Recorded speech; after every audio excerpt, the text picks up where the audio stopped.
الرحمن الرحیم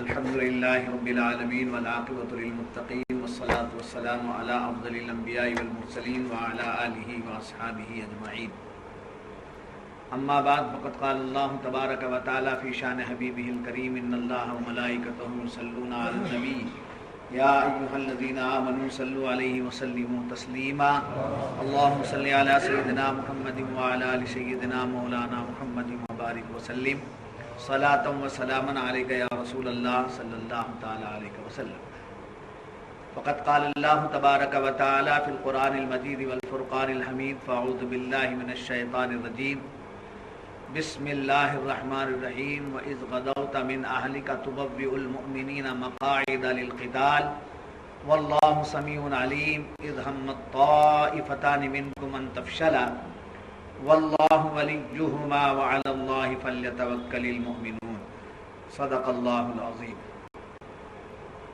اور یاد کرو اے محبوب، جب تم صبح کو اپنے دولت خانے سے برآمد ہوئے، مسلمانوں کو لڑائی کے مورچوں پر قائم کرتے، اور اللہ سنتا جانتا ہے جب تم میں کے دو گروہوں کا ارادہ ہوا کہ بزدل ہو جائیں، اور اللہ ان کا سنبھالنے والا اور مسلمانوں کو اللہ ہی پر بھروسہ چاہیے۔ معزز حاضرین، آج تیسرا دن ہے کہ یہی آیتیں تلاوت کی جا رہی ہیں، اور ان آیتوں کی نسبت جنگ احد کی باتیں ہمارے سامنے آ رہی ہیں۔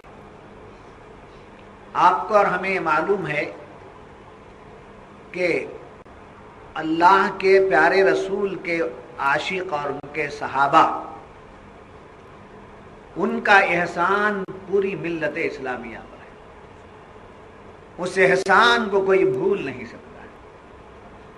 ہم تک جو دین آیا ہے، ہم جو مسلمان کہلائے جا رہے ہیں، یہ میراث نہیں ہے بلکہ یہ قربانیوں کا صلہ ہے۔ ان کی قربانیاں، ان کا جان دینا، ان کا مال دینا، ان کی جانثاری، ہم تک اسلام آیا ہے۔ صحابہ سے لے کر تابعین، تبع تابعین سے لے کر اولیاء کاملین، پیران عظام اور صلحاء کرام، ان تمام کی زندگی آپ اٹھا کے دیکھیے کہ اسلام پر ان لوگوں کا بہت بڑا احسان ہے۔ اگر یہ لوگ نہ ہوتے تو نہ معلوم ہمارا حال کیا ہوتا۔ چنانچہ جنگ احد میں بہت سے صحابہ نے شرکت کی، جیسا کہ آپ نے سنا کہ تقریباً 1000 صحابہ نے میدان احد میں شرکت کی، جن میں سے وہ 300 کی تعداد اگر ہٹا دی جائے جو درمیان میں سے پلٹ گئے تھے تو تعداد کتنی ہوئی؟ 700 کی تعداد۔ ہر ایک نے اس میدان میں اپنے جوہر دکھائے۔ ان میں سے تاریخ اسلام نے بعض صحابہ کا خاص نام لیا ہے، جس میں حضرت مولا علی شیر خدا رضی اللہ تعالیٰ عنہ۔ حضرت مولا علی میدان احد میں حضور اکرم صلی اللہ علیہ وسلم کے بازو بنے ہوئے تھے۔ جب بھی آپ پر کوئی حملہ ہوتا تو آپ اس کو اپنے اوپر لے لیتے، یہاں تک کہ حضرت علی کو 16 زخم کھانے پڑے، 16 زخم کھانے پڑے، اور دشمنان اسلام اور دشمنان رسول پر آپ جواب دیتے اور انہیں موت کے گھاٹ اتار دیتے۔ آپ کے پہلو بہ پہلو رہتے تھے۔ آپ کے پاس جو تلوار تھی اس کو ذوالفقار کہتے ہیں۔ بڑے پیارے انداز سے کہنے والے نے کہا، شاہ مرداں شیر یزداں، شاہ مرداں شیر یزداں قوت پروردگار، شاہ مرداں شیر یزداں قوت پروردگار، لا فتح الا علی، لا فتح الا علی، لا سیف الا ذوالفقار۔ چنانچہ شیر خدا نے اپنے جسم پر 16 زخم لیے، اور 4 زخم تو ایسے پڑے کہ آپ خود زمین پر گر پڑے۔ 4 مرتبے آپ زمین پر گر پڑے، اس کے باوجود سرکار دو عالم صلی اللہ علیہ وسلم کے دشمنوں کا آپ نے مقابلہ کیا۔ یہ حضرت علی رضی اللہ تعالیٰ عنہ کی جوامردی، یہ آپ کی قربانی ہے۔ اس کے ساتھ ساتھ حضرت طلحہ رضی اللہ تعالی عنہ، آپ بڑے تیر انداز تھے. جو بھی تیر حضور اکرم صلی اللہ علیہ وسلم پر آتا آپ ان تیروں کو اپنے جسم پر لے لیتے، اپنے جسم پر لے لیتے، حضور پر تیر گرنے نہ دیتے، یہاں تک کہ آپ کئی تیروں کی بوچھاڑ آپ پر ہوئی اور آپ نے ان تیروں کو اپنے جسم پر لیا. 80 زخم حضرت طلحہ کے جسم پر. یہاں ہم نے ایک ٹھوکر نہیں کھائی، یہاں ہم نے ایک ناخن نہیں دیا ہے، یہاں ہم نے اپنے جسم کا ایک قطرہ خون نہیں دیا ہے اسلام کے لیے. اور ہم بڑے دعوے دار ہیں کہ ہم فلاں ہیں، ہم فلاں ہیں، ہم فلاں ہیں. ہم میں سے بعض لوگ ایسے بے وفا ہیں اور ایسے بد نصیب ہیں جو کبھی کہتے ہیں کہ ہم چاہیں عبادت کریں ہم بھی ولی بن سکتے ہیں، ہم بھی غوث بن سکتے ہیں، ہم بھی قطب بن سکتے ہیں. ارے اور آگے بڑھ کر کہتے ہیں اگر اللہ چاہے ہم اپنی عبادتوں سے نبی بن سکتے ہیں. معاذ اللہ، صدبار معاذ اللہ. اور کبھی کہہ دیتے ہیں کہ نبی کے آگے ہم جا سکتے ہیں. معاذ اللہ، صدبار معاذ اللہ. ایسے بد عقیدہ لوگوں کے لیے بھی یہ زمین بچھی ہوئی ہے. وہ لوگ بھی اس زمین پر رہتے ہیں، اپنا مشن چلاتے ہیں، مگر ایسا دعویٰ کرنے والے، ایسی باتیں کرنے والے ٹھنڈے دماغ سے غور کر کے دیکھیں تو ان کا ایمان انہیں جھجوڑے گا کہ صحابہ نے جو جانیں دی ہیں اس کے مقابلے میں ہمارا ایک قطرہ خون اسلام کے لیے پیش نہیں ہوا ہے. حال ہمارا یہ کہ ہم فجر میں اٹھ کر ٹھنڈے پانی سے وضو نہیں کر سکتے. سردیوں کے زمانے میں ہم مسجد میں آنے کے لیے تیار نہیں ہوتے جی، اور ہم راتوں کو جاگنے کے لیے تیار نہیں. ہاتھ اٹھا کے رب کی بارگاہ میں اپنے لیے، اپنے اہل و عیال، خویش و اقارب کے لیے دعا مانگنے کی ہمیں فرصت نہیں. اور ہم مسلمان ہیں، ہمارے نام بڑے بڑے ہیں، ہمارے نام بڑے بڑے ہیں. ایسے نام ہیں کہ ان ناموں کو لینا ہی بڑی بے ادبی ہے. ایسے بڑے بڑے نام ہیں مگر ہمارے کام تو بالکل برعکس ہیں. ان صحابہ نے محنت کی، ان صحابہ نے قربانیاں دی، حضور سے محبت کا دم نہیں بھرتے تھے صرف، بلکہ حضور کی محبت پر عملی میدان میں اتر پڑتے تھے. تو حضرت طلحہ رضی اللہ تعالیٰ عنہ نے 80 زخم کھائے. ہائے ہائے ہائے ہائے. آگے تاریخ میں لکھا جاتا ہے کہ جب حضور پر تیر برس رہے، درمیان میں آپ حضور کو لے لیتے ہیں، اپنے پہلو میں لے لیتے ہیں اور حضور کے اطراف کبھی ادھر آ گئے، کبھی ادھر آ گئے، کبھی ادھر آ گئے، کبھی ادھر چلے گئے. 4 جانب آپ حضور کے اطراف گھوم رہے ہیں اور ایسے معلوم ہوتا کہ جیسے حاجی کعبے کے اطراف، جیسے حاجی کعبے کے اطراف گھومتا ہے، وہ پتھر کے گھر کے پیچھے گھوم کر حاجی بن جاتا ہے، اور صحابی وہ ہے جو نبی کے اطراف گھوم کر اپنی جان کو پیش کرتا ہے. یہ حضرت طلحہ رضی اللہ تعالی عنہ ہیں. اور یہاں تک کہ آپ پر تیروں کی جو بارش حضور پر ہوتی ہے آپ اس کو لے لیتے ہیں. آخر میں آپ پر 1-2 تیر پڑے جس سے آپ گر پڑے اور بے ہوش ہوئے، جس کی وجہ سے آپ زمین پر گر پڑے اور بے ہوش ہو گئے. صدیق اکبر دوڑے دوڑے آئے، پانی مانگا، پانی مانگ کر پانی کے چھینٹے منہ پر مارے. تھوڑی دیر بعد ہوش آیا. ہوش آنے کے بعد فوراً کیا پوچھتے ہیں؟ اے ابو بکر بتاؤ میرے آقا کیسے، اے ابو بکر بتاؤ میرے آقا کیسے ہیں؟ صدیق اکبر فرماتے ہیں سرکار دو عالم صلی اللہ علیہ وسلم سلامت ہیں، آپ حفاظت سے ہیں. تو حضرت طلحہ عرض فرماتے ہیں کہ اے صدیق اکبر، اس وقت تک تو خلافت نہیں ہوئی تھی، اے صدیق اکبر رضی اللہ تعالیٰ عنہ، حضور سلامت ہیں تو پھر ہماری زندگی سلامت ہے. حضور سلامت ہیں تو ہماری زندگی سلامت ہے. میدان کارزار میں زخموں کو سے چور ہو کر نیچے گر جاتے ہیں اور بے ہوش ہو جاتے ہیں. ہوش میں آنے کے بعد پوچھتے تو رسول اللہ سے پوچھتے جی سرکار کے حضرت طلحہ کی بات پر غور کیجئے کہ سرکار کی زندگی ہی ہماری زندگی ہے، تو کیسے یہ زبانیں نکلتے ہیں بدتمیزوں کی، بدعقیدہ لوگوں کے کہ سرکار مر گئے معاذ اللہ۔ صحابہ تو یہ کہیں کہ سرکار کی زندگی سے ہماری زندگی، صحابہ تو یہ کہیں کہ سرکار کی زندگی سے ہماری زندگی ہے، اور یہ لوگ یہ کہیں سرکار مردہ ہو گئے اور ہم زندہ ہیں، تو سرکار جب مر جائیں تو پھر ہماری زندگی کس کام کی؟ تو یاد رکھو، یہ میرا پیغام ہے، قرآن کی روشنی میں میرا پیغام ہے کہ بھوکے مر جاؤ، پیاسے مر جاؤ، زندگی کے لالے بڑھ جائیں اور اپنے قربانیاں پیش کرو، مگر کبھی کسی تبلیغی جماعت سے نہ ملنا، کسی دیوبندی سے نہ ملنا، کسی بدعقیدے سے نہ ملنا، اس لیے کہ ان سے ملیں گے تو ایمان چلا جائے گا، اور بھوکے رہیں گے تو آج نہیں تو کل روٹی ضرور مل جائے گی۔ یہ باتیں یاد رکھیں۔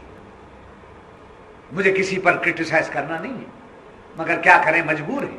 ہم لوگ جب تک کہ نام نہیں لیں گے لوگوں کی سمجھ میں آتا بھی نہیں، کون کیسے کدھر، ایسے کوشچن میں مر جانا بالکل ان کے ساتھ نہیں، پیر کے ساتھ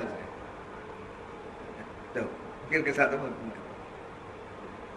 ہاں، تو اس کے بعد ایک اور صحابی کا ذکر آتا ہے جن کا نام حضرت انس بن نضر ہے۔ حضرت انس بن نضر، ایک حضرت انس بن مالک گزرے، ایک حضرت انس بن نضر گزرے۔ انس بن مالک حضور اکرم صلی اللہ علیہ وسلم کے غلاموں میں سے، یہ دو نام اس لیے میں لے رہا ہوں، حضرت انس بن مالک کا یہاں ذکر نہیں ہے احد کے شہداء میں، مگر سرکار کے غلاموں میں آپ کا ذکر آتا ہے۔ یہاں یہ بتانا چاہتا ہوں کہ ہم بڑے تمطراق والے، ہم بڑے حافظ قرآن ہیں، عالم دین ہیں، پیر ہیں، پیر مغاں ہیں، لوگ ہم کو سلام کریں، لوگ ہمارا ادب کریں، کبھی دل میں یہ بات، رسولوں کے سردار، انبیاء کے امام، دین اور سنیت کبھی بھی بد اخلاقی سے نہیں پھیلی ہے، کبھی بھی صوفیہ کی تاریخ بتاؤں،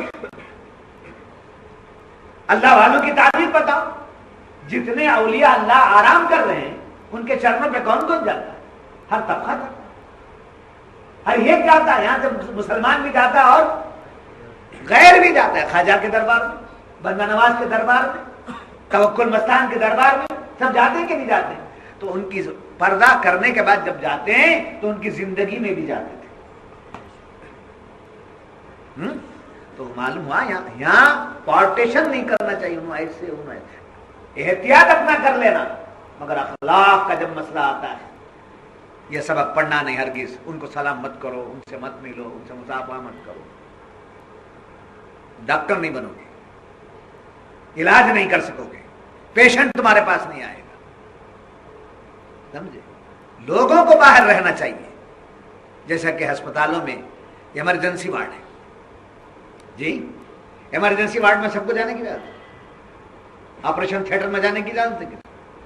اگر ایمرجنسی وارڈ میں کوئی جاتا ہے اپنے جوتے بھی باہر نکال کر جانا چاہیے، جیسا عام وارڈوں میں چلے جاتے ہیں، نہیں تو کیوں؟ بیماری لگنے کا خطرہ ہوتا ہے، مگر ڈاکٹر ہے وہ بھی تو انسان ہے، چلا جاتا ہے، تو ڈاکٹر کا کام الگ ہوتا ہے اور رشتہ داروں کا کام الگ ہوتا ہے۔ تو یہاں یہ بتانا چاہتا ہوں کہ سرکار دو عالم صلی اللہ علیہ وسلم، امام الانبیاء، سید المرسلین، سید الرسل، آپ حضرت انس بن مالک آپ کے خادم ہیں، فرماتے میں 11 سال حضور کی خدمت میں رہا، کیا فرماتے ہیں؟ 11 سال حضور کی خدمت میں رہا، ایک بھی موقع مجھے ایسا نہیں ملا کہ میں سب سے پہلے حضور کو سلام کرتا۔ کیا مطلب؟ سرکار پہلے سلام کر دیتے، ایک موقع مجھے ملا تھا کہ سرکار کسی سے گفتگو کرتے ہوئے آ رہے تھے، میں بیٹھا ہوا تھا، میرے دل میں یہ بات آئی کہ آج بڑا اچھا موقع آیا ہے، میں سلام کروں، تو ابھی میں سلام کا ارادہ کر ہی رہا تھا، سرکار داخل ہوئے اور فرمایا السلام علیک یا انس۔ کیا ہے تعلیم، کیا ہے سیرت، کیا ہے حضور کی حیات مبارکہ، کیا ہمیں سبق دے رہی، ہمیں سبق دے رہی. آپ بڑے عالم بن گئے، سلام نہیں کرتے ہیں. ہم بڑے عالم بن گئے، سلام نہیں کرتے ہیں، لوگوں کے سلام کا انتظار کرتے ہیں. تو انس بن مالک کی بات درمیان میں آ گئی تو میں نے کہا دراصل یہاں میں ذکر کر رہا تھا حضرت انس بن نضر. آپ کو خبر ہوئی کس بات کی کہ حضور کے بغیر ہماری زندگی نہیں ہے. آپ بھی بولتے ہیں جب حضور کی شہادت کی خبر ہو گئی تو آپ بھی باہر نکلے. راستے میں حضرت سعد بن ابی وقاص ملتے. حضرت انس بن نضر کو سعد بن ابی وقاص ملتے. آمنا سامنا ہو گیا. اے انس کہاں جا رہے ہو؟ کہا اے سعد مجھے احد کے پہاڑ سے جنت کی خوشبو آ رہی ہے، میں جنت کی خوشبو سونگھ کر جا رہا ہوں اور جنت لینے کے لیے جا رہا ہوں. حضرت سعد بن ابی وقاص کو آپ نے یوں کہا اور آگے بڑے دشمنوں کا مقابلہ کیا اور آپ کے جسم اطہر پر بھی 80 زخم سے زیادہ پڑے اور آپ ان زخموں کی تاب نہ لا کر جام شہادت میں چھوڑ جی. اور پھر اس کے ساتھ حضرت سعد بن ابی وقاص بھی ہیں، یہ بھی شہدائے احد میں سے ہیں. آپ کے متعلق مفسرین نے فرمایا کہ آپ کو تیر مارنے کا بڑا اچھی مہارت، جو تیر آپ پھینکتے وہ خالی نہیں تھا. کس کے اندر یہ کمال تھا؟ حضرت سعد بن ابی وقاص کے اندر یہ کمال تھا. اور دیکھو ان کی قسمت دیکھو، سعد بن ابی وقاص کی قسمت دیکھو. آپ بار بار پڑھے، بار بار سنے ہیں کہ صحابہ حضور کے دربار میں آ کر کیا کہتے؟ فدا کا امی میں سالوں سے فدا کا امی وابی یا رسول اللہ، آپ پر قربان میرے ماں باپ اے اللہ کے رسول. مگر سعد کے بارے میں حضور کہتے ہیں، جب سعد کو دیکھتے تو فرماتے اے سعد میرے ماں باپ تم پہ قربان. تب بڑا اچھا تیر مارتے ہیں، بہت کمال سے کرتے ہیں. یعنی کیا بات آ رہی ہے یہاں؟ صحابہ حضور پر ماں باپ نثار کرتے تھے. ظاہر بات ہے کمال کی بات، اس سے بڑے کمال کی بات کیا ہے؟ سرکار فرمائیں کہ میرے ماں باپ آپ پر قربان جائیں تو بتائیے ماں باپ کو قربان کا لفظ کہنا، یہ جملہ کہنا، سمجھے حضور کے دل میں ان کی کتنی محبت بسی. تو حضرت سعد بن ابی وقاص کو اور یہاں تک کہ فرمایا مالک ابن زبیر جو کافر تھا وہ مسلمان بعد میں ہوا، بہت شہید ہو گئے. موقع پا کر مالک ابن زبیر جو کافر تھا آپ پر تیر کی بوچھاڑ کیا، جس کی وجہ سے آپ کی شہادت ہو گئی. یہ رہے حضرت سعد. ان سے پہلے آپ نے جو تیر مارا تھا اس کو حضور نے دیکھ کر ارشاد فرمایا اے سعد، ایک بات تو یہ کہ میرے ماں باپ قربان، دوسری بات یہ کہ جاؤ میں نے تمہیں مقبول الدعا بنا دیا. تھوڑا سا سہو ہو گیا ہے مجھے یہاں. مالک بن زبیر کافر تھا، اس کو آپ نے ختم کر دیا. یہاں سہو ہوا تھوڑا جی، سہو کے معنی تھوڑی بھول ہو گئی. مالک بن زبیر کو جو کافر تھا اس کو آپ نے ختم کر دیا. ختم کرنے کے بعد حضور نے فرمایا جاؤ مسلمانوں کے سب سے بڑے دشمن کو تم نے ختم کر دیا ہے، میں تمہیں مقبول الدعا بناتا ہوں. یعنی جو دعا مانگو وہ تمہاری اللہ کی بارگاہ میں، تمہاری وہ دعا اللہ کی. تو لوگ آتے ہیں آپ کے پاس دعا کراتے. تو اس سے یہ بھی معلوم ہوا کہ بڑوں کی بارگاہ میں پہنچ کر دعا کرانا چاہیے. اور پھر کمال کی بات دیکھو، حضرت سعد بن ابی وقاص کو اتنا بڑا مرتبہ تو ملا مقبول الدعا. کیا مطلب؟ آپ کی دعا قبول. آپ نے سب کے لیے دعا کی، اپنے لیے کبھی دعا نہیں کر لی. تو آپ کے لیے بھی جو چاہے مانگتے مل جاتا ہے اس لیے کہ آپ کی دعا مقبول ہے. تو آپ نے ایک پیارا جواب دیا کہ مجھے یار کا جو تحفہ ملا وہی بس ہے, یار کا جو تحفہ ملا وہی مجھے کافی ہے. اب اس کے بعد آپ آگے چل کر نابینا ہو جاتے ہیں اور اسی حالت میں آپ کا وصال ہو جاتا ہے حضرت سعد بن ابی وقاص. اب اور ایک صحابی ہیں حضرت ابو طلحہ انصاری. حضرت طلحہ الگ, حضرت ابو طلحہ انصاری, یہ بھی بڑے تیر انداز تھے, یہ بھی بڑے تیر انداز تھے. یہ حضور کے لیے ڈھال بن جاتے, یعنی حضور پر پڑ جاتے, جدھر سے بھی تیر آئے میرے اوپر ہو, میرے آقا پر کوئی زخم نہ آنے پائے. اس طریقے سے حضور پر جانثاری کرتے تھے. ہائے ہائے. اور حضور ان کے کمال کو دیکھ کر کوئی لکڑی دیتے, چھڑی دیتے, سرکار کے ہاتھ سے چھڑی جاتی, ابو طلحہ انصاری کے ہاتھ میں پہنچ جاتی تو تیر ادھر سے چھڑی, ادھر پہنچتے ہی تیر. کیا اعجاز مصطفیٰ ہے. نبی کے ہاتھ کو لگی ہوئی چھڑی بھی کیا بن گئی, تیر بن گئی.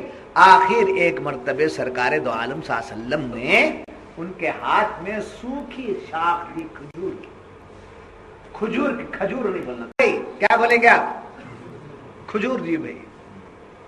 تو کھجور کی شاخ سرکار دو عالم صلی اللہ علیہ وسلم نے کس کو دی, حضرت ابو طلحہ انصاری کو دی. شاخ, سوکھی شاخ. ابو طلحہ نے جیسے ہی ہاتھ میں لیا وہ تلوار جی, کوئی بھی لکڑی دیتے تو تیر بن جاتی, اور ایک موقع پر کھجور کی سوکھی شاخ دیے ہیں سرکار, اور کیا بن گئی وہ تلوار. اور اسی تلوار سے آپ نے مقابلہ بھی کیا, اسی تلوار سے آپ نے مقابلہ کیا اور بہت سوں کو زخمی کر کے موت کے گھاٹ اتار دیا. یہ تھے حضرت. اچھا یاد رکھیے,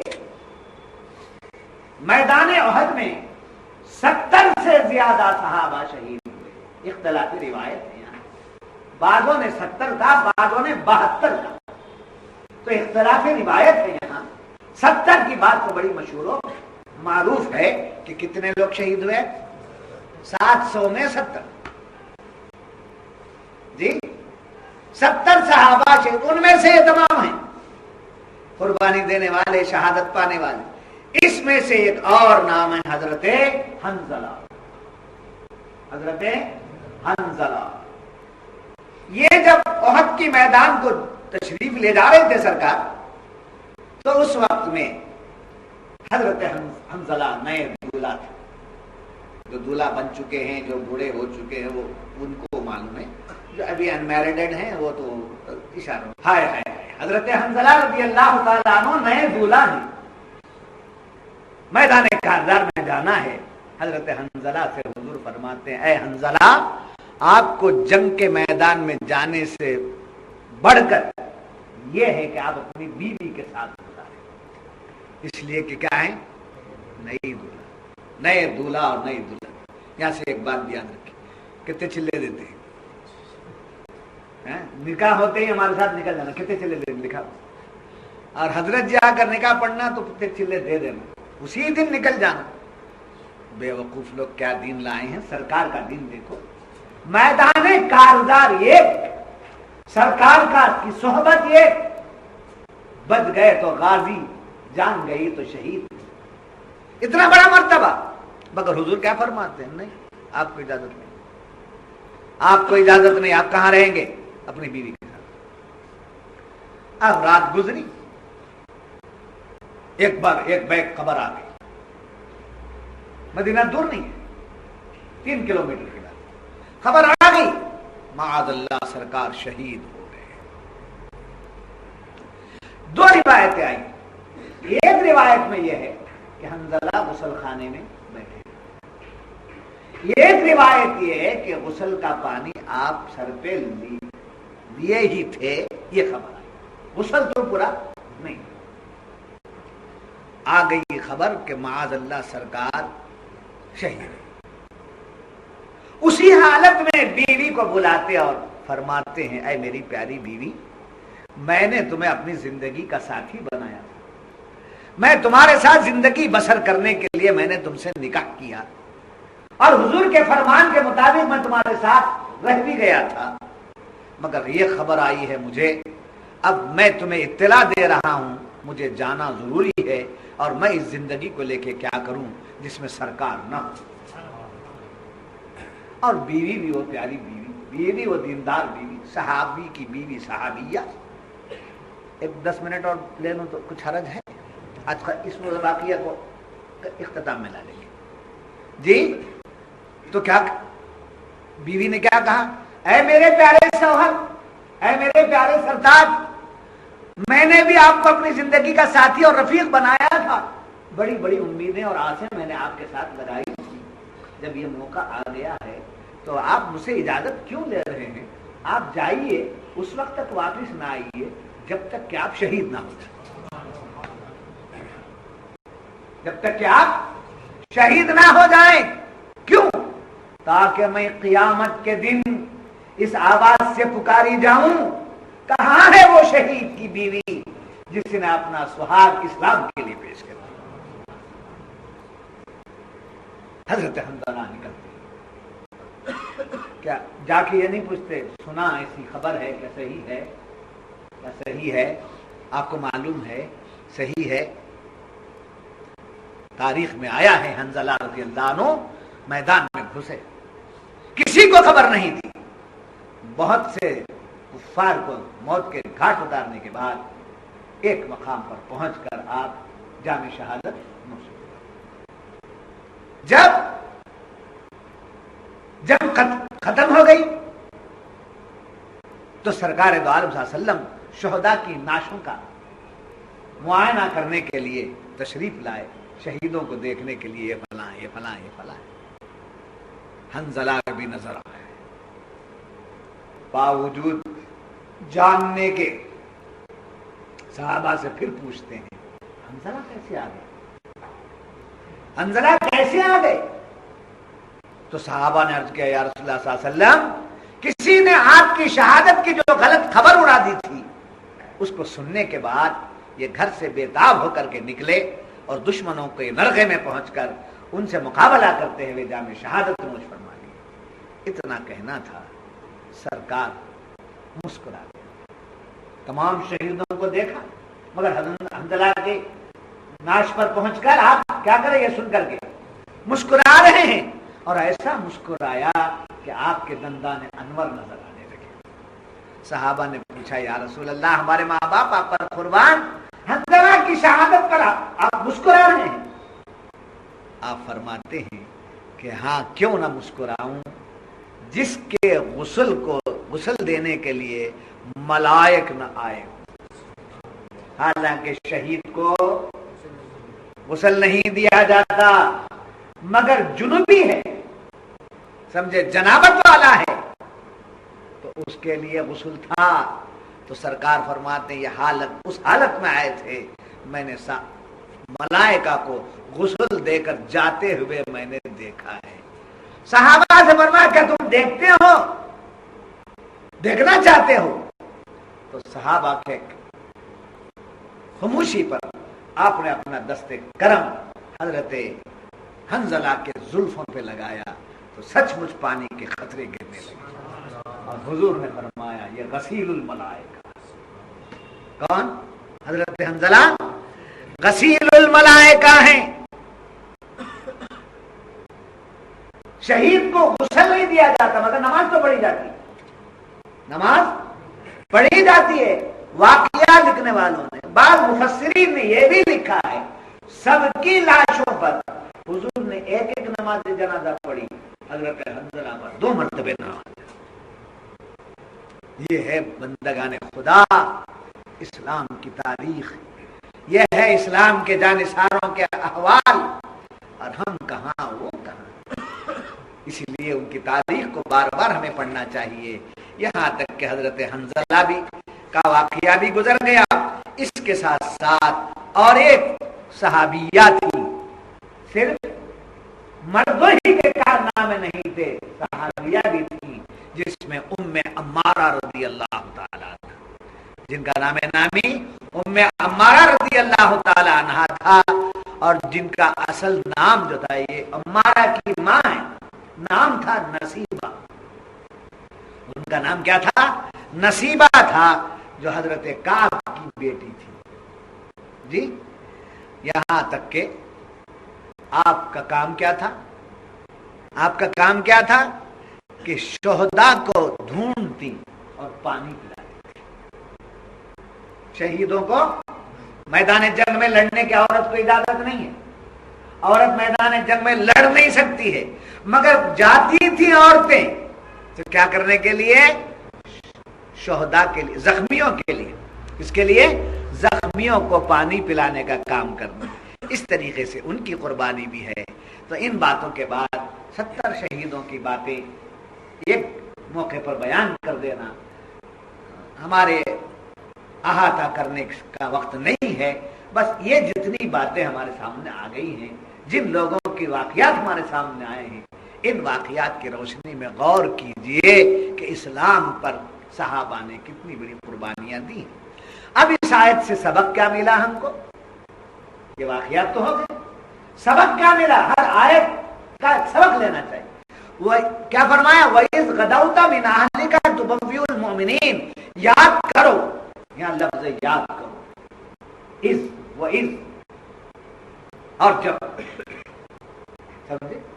یعنی کسی واقعے کو یاد دلانے کے لیے کہا جاتا ہے، تو یاد کرو۔ تو یہ یاد وَإِذْ غَدَوْتَ کے ذریعے جہاں یہ بات بتائی گئی کہ جو واقعات ہیں ان واقعات کو یاد کرنا اور یاد دلانا، یاد کرنے کا حکم اللہ کا ہے اور یاد دلانے کا طریقہ رسول اللہ کا ہے۔ سب اگر میلاد کا جلسہ آپ نہیں کریں گے، بزرگان دین کا واقعات کا، صالحین کا تذکرہ آپ نہیں کریں گے، تو کیا معلوم ہوگا؟ کچھ معلوم ہوگا؟ آپ کو معلوم ہے کہ بندہ نواز کیسے، غریب نواز کیسے تشریف لائے، اس میں پاک کا کہ کیا حالات زندگی تھے، صحابہ کے کیا حالات زندگی تھے، یہ سب بولیں گے تب نہ معلوم ہوگا، ورنہ اب ایک نیا بچہ ہے، چھوٹا سا بچہ ابھی اسکول پڑھ رہا ہے، اس کو کچھ معلوم نہیں ہے، اب بڑا ہوتا ہوا اسے کچھ بھی معلوم نہیں، معلوم ہے تو جنت کی حور معلوم ہے، نہیں تو جنت کا انار معلوم ہے، نہیں تو انگور معلوم، نہیں تو لنگور معلوم۔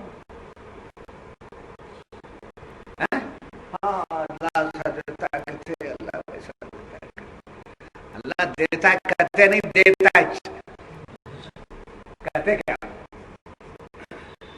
اللہ دیتا ہی ہے مگر تم کو نہیں، ان دیوانوں کے صدقے میں دیتا ہے، ان کے واقعات، ان کے حالات زندگی۔ تو قرآن تعلیم دے رہا ہے کہ گزرے ہوئے بزرگوں کے، اللہ کے نیک بندوں کے واقعات کو یاد کیا جائے اور اللہ کی نعمتیں اور تاریخی واقعات پیش کیے جائیں۔ اس کے ساتھ حضور صلی اللہ علیہ وسلم کو اللہ تعالیٰ نے تمام علوم سے سرفراز فرمایا تھا، سمجھے؟ حضور کو یہ علم تھا، وہ علم تھا، یاد دیکھیے حضور امامت کر رہے ہیں، وہی حضور فیصلے کر رہے ہیں، وہی علم ہے، سمجھے؟ حضور کمانڈر بن کر سپاہیوں کو کہ سفید باندھ رہے، جنرل ہیں، سمجھے؟ جنرل بھی ہیں آپ، کمانڈر بھی ہیں آپ، امام بھی ہیں آپ، اور فیصلہ کرنے والے بھی آپ ہیں، اور دنیاوی علم بھی آپ رکھتے ہیں.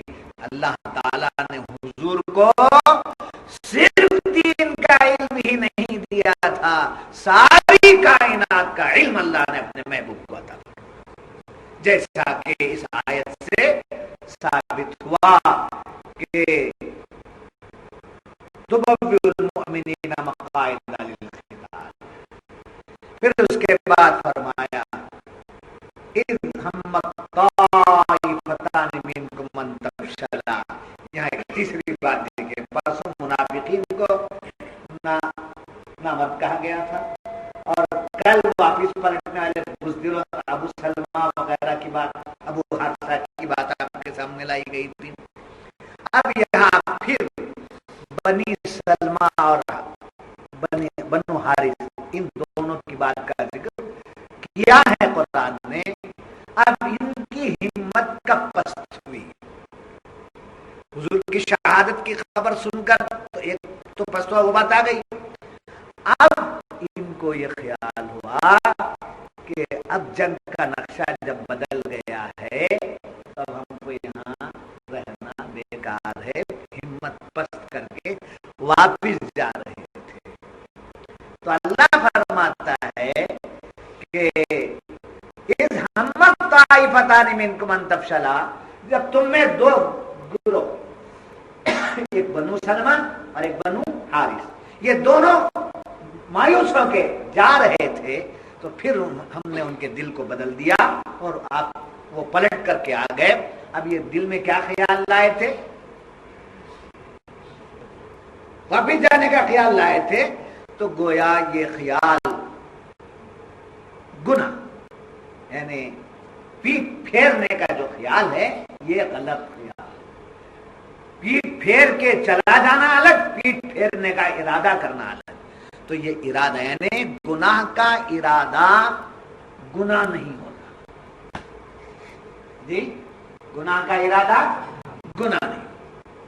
کیا کرم ہے اللہ کی رحمت کا کہ ایک آدمی ہے گناہ کا ارادہ وہ کرنا، ابھی ارادہ کر لیا اور گناہ کرنے کے لیے تیاری بھی کر لیا، پہنچ بھی گیا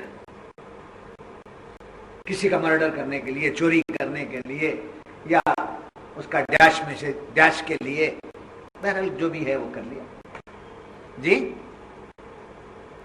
وہاں تک پہنچا، گناہ کا ارادہ کیا، چل رہا ہے، منزل پر پہنچ رہا ہے، اور ابھی وہ کام اس سے سرزد نہیں ہوا ہے. اس وقت تک وہ گناہ نہیں لکھا جائے گا جب تک کہ وہ گناہ اس سے سرزد نہ ہو جائے. مگر نیکی کی بات یہ ہے کہ آدمی نیکی کیا نہیں، ابھی نیکی کرنے کا ارادہ کیا. جیسے آپ لوگ بیٹھے، مثال دیتا ہوں میں، آپ لوگ سب بیٹھے ہیں، آپ لوگوں نے، آپ لوگوں میں سے اب تک کسی نے مدرسے کا چندہ نہیں دیا ہے جی. تو اس کا مطلب یہ نہیں کہ آپ چندہ نہیں دینے والے. سب کے دلوں میں، دماغوں میں یہ بات آ گئی ہوگی کہ مجھے اس سال 10,000 20,000 دینا ہے. یہ ارادہ آپ کا آ گیا، ابھی دیے نہیں، ابھی دیے. مثال بابا آپ کو سمجھنے کا، میں کہیں کو چندہ وصول کرنے جاؤں، تمثیلات جی. ارادہ کیے ہیں، آپ کا ارادہ ہے میں 2,000 روپے دینا، آپ کا ارادہ ہے میں 10,000 دینا، آپ کا ارادہ ہے میں 5,000 دینا، اور بڑے یجمان کا ارادہ ہے 1,00,000 روپے دینا، سیکرٹری صاحب کا ارادہ ہے 2,000 روپے دینا. سب ارادے کر لیے، ادھر سے بھی ہزاروں کے ارادے، ابھی دیے نہیں، مگر ثواب جاری.